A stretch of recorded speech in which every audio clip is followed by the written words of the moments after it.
Assalamualaikum warahmatullahi wabarakatuh. Mohon izin Bapak, perkenalkan saya Sepiriani Ananda Putri dengan nomor NIM 24011300022. Baik, masuk ke materi. Nah, sebelum kita masuk ke materi tentang apa sih itu karya ilmiah, nah kita juga perlu tahu apa sih pengertian karya tulis ilmiah ini.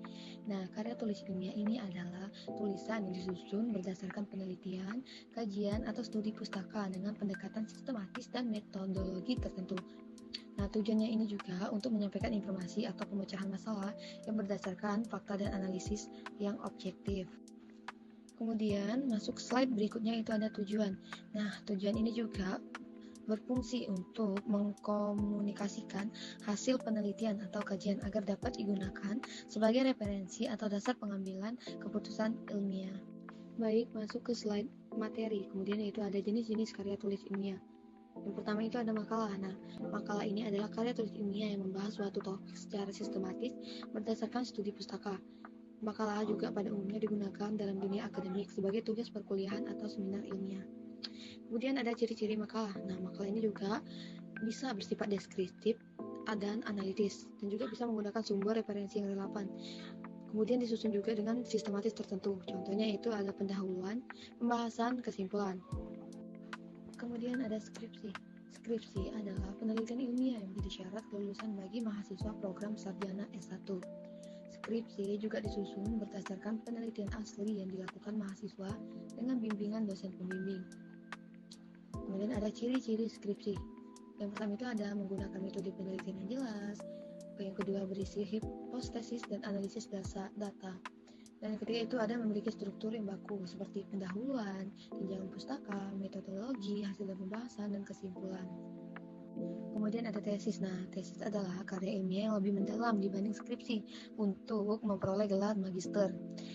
Tesis juga disertai dengan penelitian ilmiah yang memberikan kontribusi baru terhadap ilmu pengetahuan sebagai syarat memperoleh gelar doktor. Masuk ke slide berikutnya itu ada struktur karya tulis ilmiah. Struktur karya tulis ilmiah ini terbagi menjadi beberapa. Yang pertama itu ada pendahuluan. Pendahuluan ini adalah bagian yang berisi gambaran umum tentang topik yang dibahas. Tujuan utamanya adalah memberikan latar belakang atau alasan mengapa penelitian ini atau kajian ini dilakukan. Yang kedua itu ada kajian pustaka. Nah, kajian pustaka ini berisi teori-teori dan penelitian sebelumnya yang relevan dengan topik yang dibahas. Bagian ini menunjukkan dasar ilmiah penelitian yang dilakukan. Yang ketiga itu ada metode penelitian. Nah, bagian ini juga menjelaskan bagaimana penelitian ini dilakukan, sehingga penelitian dapat diulang atau diuji kembali oleh orang lain. Jenis penelitian itu ada dua, yaitu ada kualitatif dan kuantitatif. Yang keempat itu adalah hasil dan pembahasan. Nah, bagian ini juga menyajikan hasil penelitian serta terhadap analisis temuan yang diperoleh. Hasil yang disampaikan harus berdasarkan data yang dikumpulkan dan dijelaskan secara ilmiah. Kemudian ada isi dari hasil dan pembahasan. Nah, isi dari hasil dan pembahasan ini bisa menjadi untuk penyajian data dalam bentuk tabel, grafik, atau diagram. Kemudian analisis terhadap hasil yang diperoleh. Yang kelima ada kesimpulan dan saran. Nah, bagian ini juga berisi ringkasan hasil dari penelitian dan rekomendasi yang diberikan berdasarkan temuan dan penelitian. Baik, masuk ke materi berikutnya, yaitu ada tentang tips menulis karya tulis ilmiah. Yang pertama itu ada penggunaan bahasa yang jelas dan komunikatif. Nah, gunakanlah bahasa yang mudah dan dipahami oleh pembaca, dan juga hindari penggunaan kata-kata yang ambigu atau memiliki makna ganda. Dan pilih kata-kata yang sesuai dengan bidang keilmuan yang akan dibahas. Yang kedua itu ada penyusunan isi secara sistematis dan logis.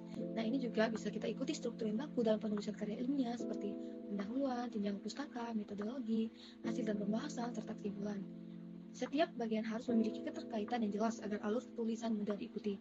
Kemudian juga menggunakan paragraf yang koheren dan transisi yang jelas antar bagian. Yang ketiga itu ada keakuratan dan revalensi data. Pastikan data yang digunakan berasal dari sumber yang valid dan terpercaya. Lakukan verifikasi terhadap data sebelum digunakan dalam pembahasan. Dengan teman-teman mengikuti tips di atas, penulisan karya tulis ilmiah akan lebih berkualitas, mudah dipahami, dan memiliki nilai akademik yang tinggi. Masuk ke slide berikutnya, yaitu kesimpulan. Nah, dalam kesimpulan saya menyimpulkan bahwa karya tulis ilmiah ini bisa membantu perkembangan ilmu pengetahuan, dan juga sebagai penyusunan harus berpedoman pada kaidah ilmiah. Kemudian ada kualitas karya tulis bergantung pada ketetapan metode dan data. Mungkin itu saja presentasi PPT dari saya. Saya Kirit. Wassalamualaikum warahmatullahi wabarakatuh.